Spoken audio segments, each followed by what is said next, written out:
4 ya. Cinta Indonesia. Satu tahun ya pokoknya satu semester dua ini ya Pak. Dua tema kalau misalnya. Satu cinta ini aku sayang bumi, cinta Indonesia. Itu mah profil pelajar Pancasila, proyek mungkin untuk proyek yang itu di sini itu diterapkan atau tidak, terus kedua di apakah dalam satu semester itu diterapin satu atau dua tema sekaligus. Kan ada yang boleh satu tema aja dalam satu semester boleh. Pelan-pelan. Silakan. Ada yang mau bantu? Itu sebetulnya bukan berarti 4 tema itu harus sampai harus sampai 1 tahun itu enggak. Oh gitu. Ya kita bisa pilih aja. Seperti kemarin Asiro di sini kita bikin kita ngambil proyek Aku Cinta Indonesia, proyek pertama Aku Sayang Bumi. Nah 2 itu, jadi nggak harus ke-4 itu ada dalam 1 tahun itu gitu. Oh gitu. Ya saya tahu ya, gitu. Terus ya nggak apa-apa. Nggak apa-apa, kita diskusi nanti ditambahkan kayak tadi aja diskusi asal nggak apa-apa. Setidaknya dalam 1 tahun itu 2 tema itu ada gitu. Kita lakukan proyek kan, karena proyek itu kan membutuhkan waktu ya. Ya seperti kemarin kita di sini proyek Aku Cinta Indonesia itu 3 minggu. Di awal tahun ajaran mungkin ada kegiatan Agustus kemerdekaan. Nah di situ kita mengadakan proyek kan, proyeknya itu membuat jam panah anak-anak gitu ya, dari mulai merakitnya sampai jadi jam panah itu oleh anak. Terus kita adakan karnaval di puncaknya. Karnavalnya itu anak memakai pakaian dari daun ulang, dari daun ulang, dari sampah gitu. Nah itu dikerjakannya di rumah bersama orang tuanya gitu. Nah kalau di sekolah bersama gurunya membuat jam panah gitu. Itu untuk Cinta Indonesia. Nanti, nah di puncaknya acara anak-anak mengadakan karnaval berjalan di RT di atas ya kebetulan. Di RT 1 mungkin, jadi alhamdulillah si anak tuh berjalan dulu agak jauh gitu, ke RT 3, ke RT 4, ke RT 1. Pelan-pelan saya. Nah di sana udah sedia panggung, si anak fashion show gitu dengan menggunakan pakaiannya itu, ada yang robot, ada yang pakaian adat tapi semua dari sampah. Ketut kaca.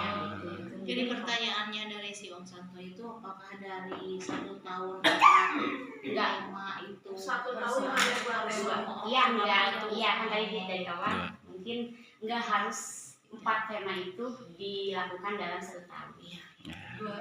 Dua ya. Yang pernah. 1 tahun itu ada 2 ya. Mau kecapai apa tidak, yang penting dilaksanakan aja salah satu yang sesuai dengan sekolah kita gitu. Iya. Terus itu kan jangka waktu nih kemerdekaan dari awal masuk sampai ke acara praktek temanya itu kan kepian itu kan berapa lama? Apakah bisa terkejar dengan yang diterapin untuk kelas A atau kelas B? Semuanya. Ya. Jadi puncak tema itu per 3 minggu. Gimana itu? Ya, waktunya 3 minggu. Dari awal, ya kan? Dari awal ya. Kan katanya kalau kurikulum mereka ada istilah project begitu. Ya, itu project. Ya itu Bu. Betul. Udah ditentuin berapa hari, berapa waktunya, cuma kita ambil 3 minggu.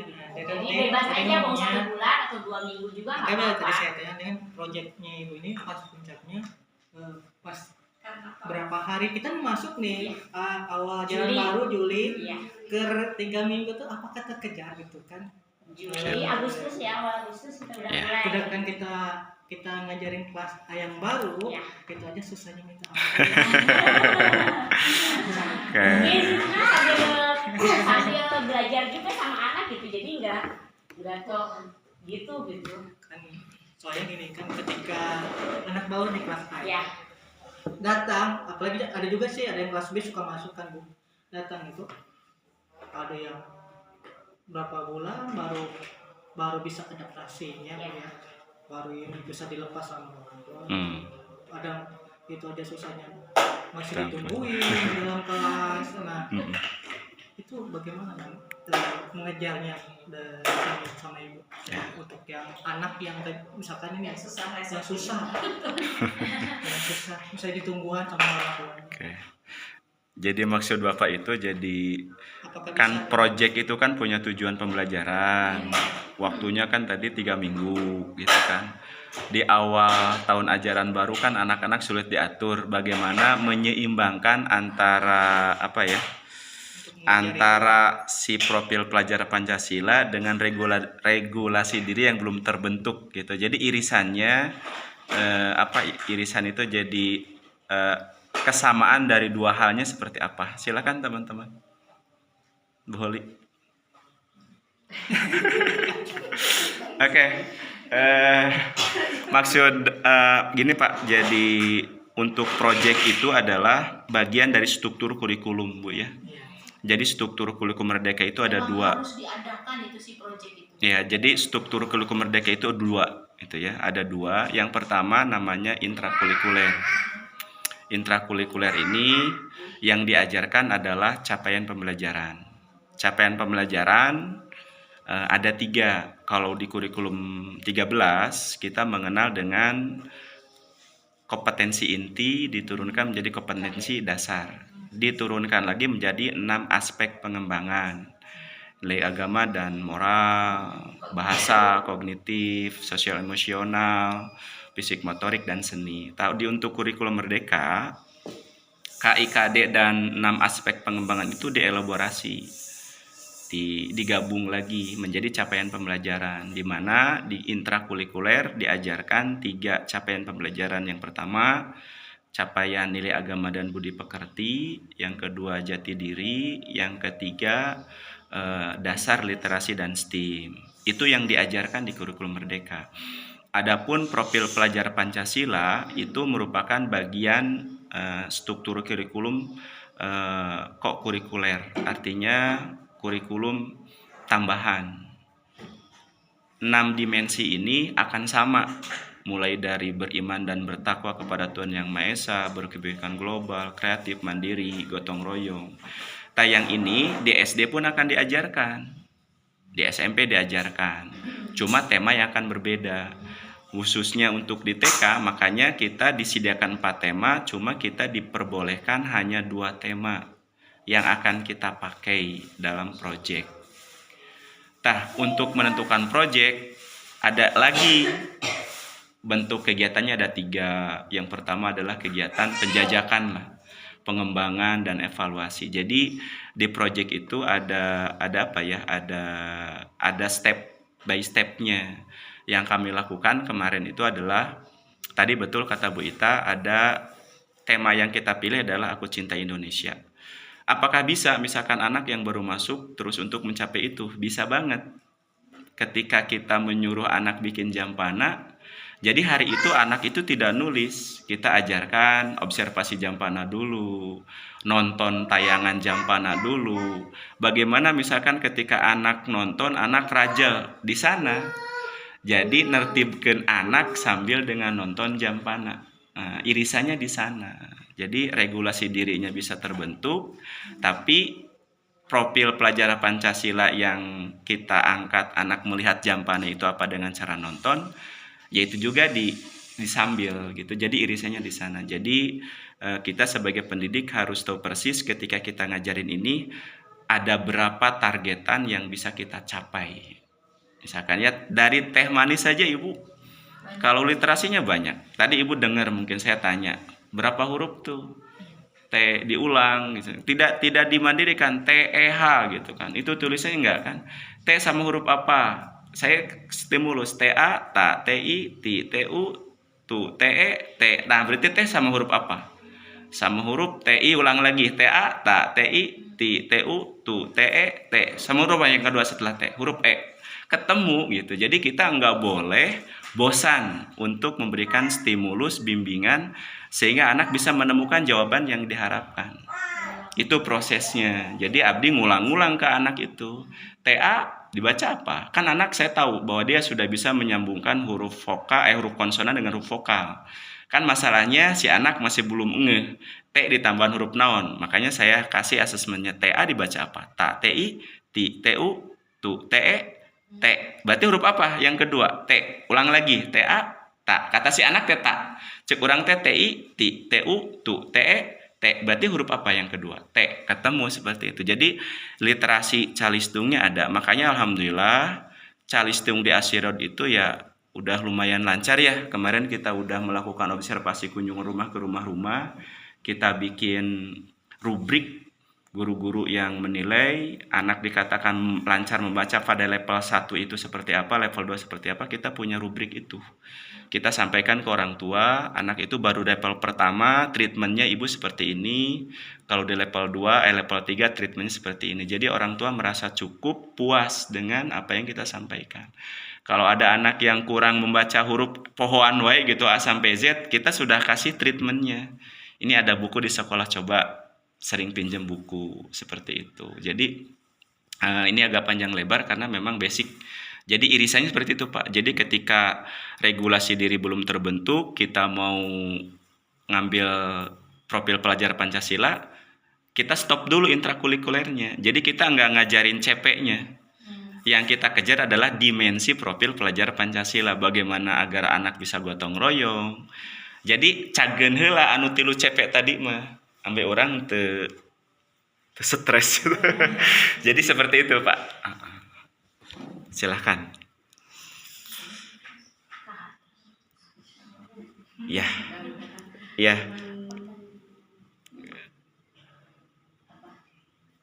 Silahkan. Dan ini punya, ini mah sebagai contoh Bu ya.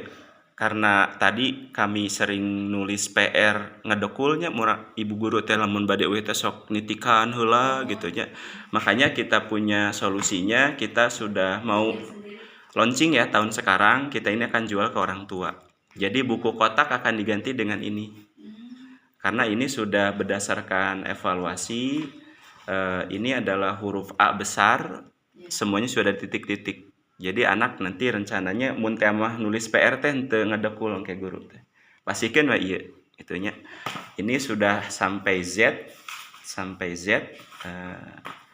jadi A kecil sampai Z kecil. Rencananya kita 15.000 dan terkoneksi dengan Hayu Maca. Kita punya produk ngajarin bacanya Hayu Maca. Jadi kita itu punya produk Hayu Maca yang menjelaskan huruf A sampai Z secara terstruktur dengan gambar. Nah ini ada mewakili, misalkan huruf T, kami cari nama-nama yang diawali dari huruf T. Ada tahu, ada tiga, ada teko. Seperti ini, boleh. Jadi itu untuk kelompok A, ya, untuk kelompok A. Jadi huruf besar dan kecil, itu disiapkan. Jadi targetkan kita itu anak bisa nulis huruf abjad A sampai Z, kapital dan kecil dinulisnya. Kalau di huruf B, karena kita belajar persuku kata ya, di sini kita dievaluasi lagi kemampuan anak yang sudah bisa nulis di kelompok A, di kelompok B diulang lagi. Tapi anak tidak merasa diulangi karena formatnya berbeda, di mana huruf besar dan kecil disatukan dalam satu kotak. Kalau ibu melihat challenge-nya ditingkatkan. Kemarin mah di kelompok A hanya satu huruf, sekarang satu kotak yang sama ada 2 huruf gitu ya. Dan di jilid keduanya anak diajarkan suku kata mulai dari A I U E O, babi bu bebo, caci cu ceco dengan misalkan ba, kami cari kata bayam, ada gambarnya. Misalkan bi, biawak, bu, buaya, b, beca, bo-nya boiler gitu kan. Jadi ini coba eksperimen kami biar terkoneksi dengan pelajaran Hayu Maca gitu ya. Dan ini merupakan inisiatif kami. Mudah-mudahan minta doanya ya ke teman-teman yang hadir. Ini juga belum dipraktekkan ya. Kami baru beres mencetak sebanyak 100 yang kami akan launching di tahun ajaran baru. Dan ini sebagai jawaban orang tua ketika neken, kita sikapi dengan apa ya? dengan santai, nanti juga akan ada solusi cering cering cering gitu. Jadi lamun orangna terbawa emosi, budak teu bisa wae, orang ketekan koma aya tatangga saingan lalancar macana, wah udah itu udah jadi penderitaan yang komplit seperti itu. Mungkin dari kami kalau misalkan belum kalau memang belum sudah misalkan ya ya mungkin sebelum ditutup barangkali ada yang mau disampaikan atau gimana, silakan.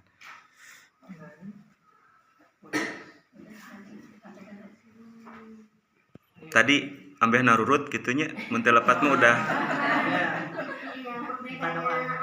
merdekanya anak gimana maksudnya? Kalau tadi kan udah dijelasin gitu, merdeka belajarnya kayak gimana. Nah, kalau dari segi anak, apakah ada merdekanya anak gitu?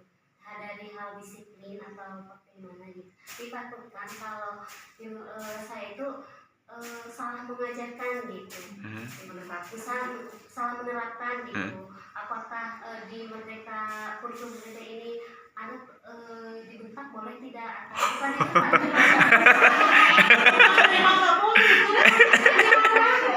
Oke. Kayak dibandingin gitu. Oh. Tuh lihat si Anu udah bisa, masa kamu kayak gitu. Oke. Boleh atau enggak gitu? Oh. Oke, silakan teman-teman bisa dibantu. Silakan teman-teman bantu. Kalau dibandingkan aku dari dulu juga tidak gitu kan, di kurikulumnya jangan gitu kan, jangan membanding-bandingkan anak gitu kan. Tapi ada boleh kita membandingkan apa deh apa? Anak yang dulu awalnya tidak sama yang sekarang. Bandingkan dirinya sendiri aja gitu. Jangan dengan orang lain, tapi bandingkan diri sendirinya. Dulu misalkan awal-awal kamu belum bisa apa, tapi sekarang kamu misalkan bisa apa. Bandingkannya itu. Bandingkannya Prestasi si anak sama sekarang gitu. Prestasi anaknya aja bandingkan. Kalau gini bandingannya, misal awal-awal masuk mah anak teh baik, itu bagus. Wah, sifat asli mulai muncul. Oke. Kalau di kita mah jarang sih yang bukan jarang sih emang banyak tapi nggak ngeh banyak. Maksudnya jarang kita mengungkapkan gitu kan seperti itu, tapi apa ya, kalau di kita mah paling di abi pribadi gitu kan, kami misalkan membandingkan anak teh dulu mah misalkan kamu teh isinan gitu nya kumaha gitu kan, tapi ayeuna kamu udah keluar ekspresi, kamu udah keluar sanes minta disebat bauna gitu kan, tapi sekarang kamu udah keluar ekspresimu gitu, sifat aslimu udah muncul, aslimu keluar gitu seperti itu. Tapi ya ente sampai duka jadi jelek-jelekin mah gitu, itu buat bau gitu ya, ente sih sampai gitu mah, tapi cara ya ekspresimu gitu kan. Sekarang ayeuna mah teh isinannya cewek sok gitu gitu. Dia tapi kan anu isiran oke, kan orang bakal dikasih piala, dikasih piala, dan kita mah ada tiap tahun anak dikasih piala tiap tahun jadi misalnya tersedia terisiran ada tiap tahun kita kasih itu seperti piagam khusus positif misalkan teraktif dalam fisik motorik. Jadi anu sok lulumpatan ulah bangor, tapi teraktif dalam motorik kasar gitu. Kan kalau kita juga kadang kepancing gitu sama anak. Pasti betul sama persis. Istighfar oke, anger ya agar. Sama suka bilang gitu kalau misalkan ada anak yang anu rewel gitu, istighfar kamu gitu kan. Soalnya anak-anak kalau menjadi-jadi gitu kan. Ya, siap. Salah satu cara menangani anak itu ya, bukan berarti si anak nangis kita harus wah gitu. Tapi ada salah satu anak yang penanganannya itu dibiarkan aja gitu. Tapi dibiarkan di situ bukan dicuekin, udah nangis baik antekeun gitu. Tapi dibiarkan di situ teh, yang mungkin kita perhatiin aja. Nya abdi we nya dia ada anak yang mungkin lamun di bebejokeun di upahan teh wah jadi ya nangis gitu ya. Jadi ya udah biarkan aja, itu ada di ilmunya Abi kemarin. Tapi dibiarkan saja. Karena Abi pernah kalau Abi diangkat, si anaknya udah mau kecil aja. Udah nyaman gitu ya. Ibu Aing catatan kenapa? Wow, nangis lagi gitu. Nah gitu. Oh berarti si anaknya dibiarkan tiap hari ada gitu ya, ada yang terus untuk misalnya orang teh kan kalau ibu teh anu urang kali nu ieu. Pas tadi mah sering mengucapkan ibu mah nggak suka kayak gitu. Ibu nggak suka kamu yang kayak gitu. Ibu sukanya kamu gini misalnya gitu. Jadi kan nggak boleh kayak gitu, bukan berarti jangan gitu, tapi ibu mah nggak suka gitu. Jadi saya kan iya sih ibu nggak suka ya. Misalnya ibu nggak suka lari-larian di dalam kelas. Kalau mau lari-larian di luar. Jadi tunjukkan tempat lari-lariannya di mana gitu. Di luar boleh lari-larian tapi di luar. Boleh berisik, boleh misalnya ngobrol tapi waktunya ada. Jadi ada waktunya. Jadi yang mengenalkan ke anak juga gitu ya. Iya. Jangan luar besok anak boleh ngobrol atau apa tapi ada waktunya. Boleh main tapi ada waktunya. Ada ilmunya. Kalau tadi juga kan nangis ada ilmu jadi ilmu. Aturan kita nangis ada ilmunya berapa? Dengan catatan. Ilmu nangis di sini apa, Bu Sur? Disampaikan. Tidak boleh lama. Iya. Jadi si anak yang disuka oleh bapak itu dia apa? Dipuji. Oh iya. Jadi kan kelompok ada yang nangis kan ya? Nangis padahal dia kan oh iya boleh kamu nangis tapi jangan lama-lama ya langsung aja. Jadi ada nangis gitu ya.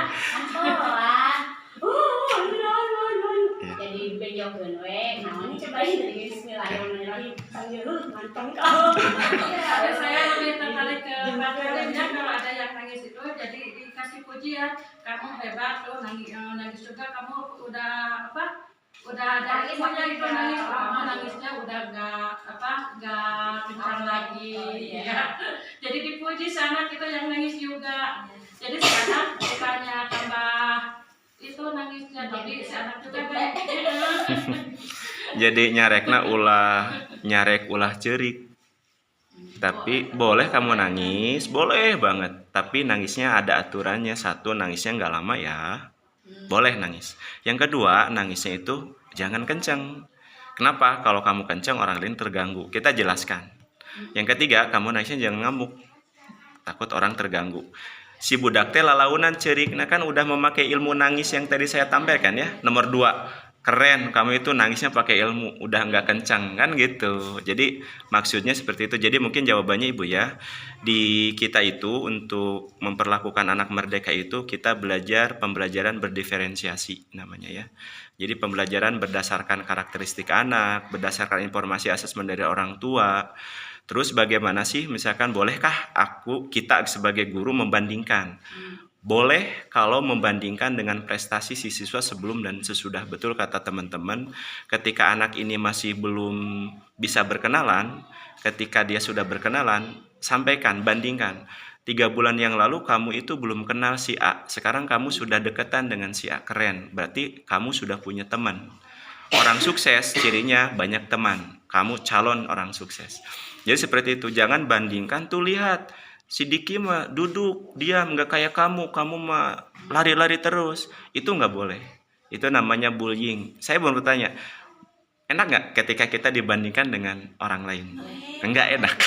Tapi bagaimana solusinya agar stabilitas emosi kita tertahan kan gitu ya? Saya punya trik. Ketika kita ngegibahin anak yang nakal, itu boleh banget ya, ngegibahin dalam tanda kutip. Tapi kita kode etiknya ada. Makanya kalau kita udah beres kayak gini ngariu, misalkan Bu Ita, kumaha ya nu teu sesah diatur. Oh ya, diungkapkan tuh si guru teh. Abdi apa? Oh, nu tadi mah ceuk ibu mah nu bangorna teh di kelompok teh saha wae. Abi mah sok narus ka guru berusaha nu can hese diatur. Oh si anu. Itu adalah treatment dari saya ke guru biar emosi luapannya terkeluar. Engkena moal meupeuskeun yang isukana teh. Lamun Bu Ita teh ditaroskeun ku abdi heula saha nu bangor kan numpuk di dieu. Isukana buki bangor si budak eta teh keluar teh kata-kata yang enggak perlu disampaikan. Aya indungna. Wah, udah pimasalaheun kan gitu ya. Jadi itu trik, mungkin ini ada yang jadi kepala sekolah. Kepala sekolah itu fungsinya adalah untuk menampung apapun. Ketika guru udah kesabarannya udah di batas kesabaran, berarti harus ada treatment. Salah satunya ada tadi. Jadi kita sepakat bahwa kita boleh menyebutkan nama ketika kita diskusi saat kita berkomunikasi. Cuma tadi di kita itu ada yang namanya penghargaan berupa karakter anak yang suka lari-lari. Kita kasih penghargaan anak teraktif dalam motorik kasar. calon atletik. Orang tua teh bangga, oh budakna. Padahal mah cek orang budakna bangor. Sabab ngerti. Sabab orang tua na kieu eta nu budak anu sok lari-lari gen tamada. Pak guru hapunten nya murang kalih bibi mah ses dicarek kuyos bibi. Murang kalih bibi teh calon atlet. Nah, lulumpatan ngerakeun, tong ngerakeun cek abi teh. Pemain bola kan atlet cek. Ari main bola kudu cali kudu lulumpatan. Nya lulumpatan sanu apal si ade teh calon pemain bola sih teh da lulumpatan. Mangga urang arahkeun lulumpatanna di mana kan gitu ya. Jadi murang kali anu cantiasa baca ku urang ditembongkeun eta jadi orang tua pun merasa bangga kepada anaknya. Keun ari masalah calistung mah da di SD ge diajarkeun. Abdi mah sok kitu gitunya. Itu mungkin pertanyaannya mudah-mudahan bisa mewakili. Saya yakin ibu punya banyak penasaran, takutnya Abdi lain ngusirnya, jarak ibu itu jauh. Kalau kita mau lanjut kita sholat dulu, kalaupun misalkan mau beres ya takut. Cuma tadi mungkin ibunya tolong bantu ya file RPPH-nya ya, rancangan pembelajaran gitu Bu ya. Bisa disampaikan nanti minta nomornya, ada berupa filenya gitu ya. Kalau nggak salah waktu pelatihan pun KOSP-nya dikasih ya, dikasih udah ada kan kasih. Jadi kami mencoba. Gimananya deh belum jelas saya juga. Saya mah kemarin teh kebetulan saja. Kebetulan gimana? Ikut ke sana itu. Oh. Dia itu pesen jeruk jadi bukan Iya. sengaja. Jadi insya Allah Bu, di kita itu untuk file, untuk apapun, KWSP, ya kita belajar nggak pelit ilmu Bu ya. Iya. Karena tadi betul kata Bapak nggak enak ya, ketika kita penasaran nanyain, dicuekin nggak enak ya. Kita belajar insya Allah, cuma untuk, karena kita juga sekarang ada revisi ya. Jadi KWSP yang kemarin di-share itu menurut pelatih ahli kami, masih belum terupdate ya, karena tidak ada alur tujuan pembelajarannya ATP-nya. Nah kami ya tujuan pembelajarannya pun berubah gitu ya. Jadi kami sedang dalam proses penyusunan ulang KWSP. Insya Allah kalau udah beres bisa dikirim ke nomor Bapak. Cuma mungkin ini kesempatan langka kalau ibu masih penasaran, ini juga kewajiban kami sekolah penggerak untuk mengimbaskan ya. Iya. Tadi saya juga izin ada Zoom itu adalah strategi dari sekolah penggerak untuk mengimbaskan. Jadi ya mudah-mudahan diskusi tadi itu adalah IKM banget Bu ya. Pembelajaran berdiferensiasi, pembelajaran berpihak kepada siswa, melibatkan orang tua, itu adalah kurikulum merdeka banget. Cuma untuk bagaimana misalkan ibu biar punya gambaran secara menyeluruh, silakan ibu manfaatkan akun ID Belajar. Nih Bapak operatornya ya. Jadi bisa tutorial di Google. Banyak akses ya. Jadi kalau ibu sudah punya akun ID Belajar, aktifkan platform Merdeka Mengajar. Di sana banyak banget materi tentang IKM. Bagaimana cara menyusunkan proyek profil pelajar Pancasila? Ada di sana. Jadi kalau ibu lihat Asirod pada paham itu, rahasia dapurnya itu Bu. Ketika saya ada Pak Salim minta pelatihan IKM ya, bagaimana cara proyek, 2 hari sebelum pelatihan KFOI-nya di platform Merdeka Mengajar. Ngerti banget di sana. Jadi biar kepanasaran ibu terjawab tanpa harus datang lagi sini. Bukan berarti kami nggak mau kedatangan ibu ya, karena kita kan punya urusan masing-masing.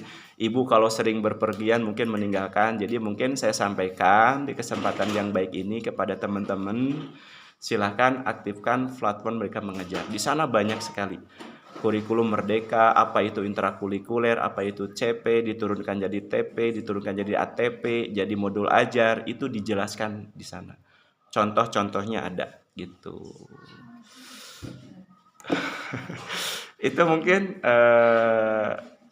mudah-mudahan apa yang kita diskusikan bermanfaat. Mohon maaf Ibu ya dan Bapak. Mudah-mudahan ya apa yang tadi kita diskusikan ada manfaatnya bagi kami, ada manfaatnya bagi Ibu. Itu saja mungkin. Ada closing statement mungkin dari teman-teman. Kayak nutup ya. Kita lanjut atau enggak ini pertanyaannya? Gimana Pak? Cukup? Wah udah cukup ya. Gimana, ada closing statementnya? Silakan. Ya. lagi, maka mungkin sebenarnya masih banyak, cuman saya itu juga nggak enak ada ini mau kuliah. Oh, ibu mau kuliah. Nah, jadi mungkin kuliah Oh aja. iya. Kasihan saya juga kan. Siap. Oke. Ya terima kasih.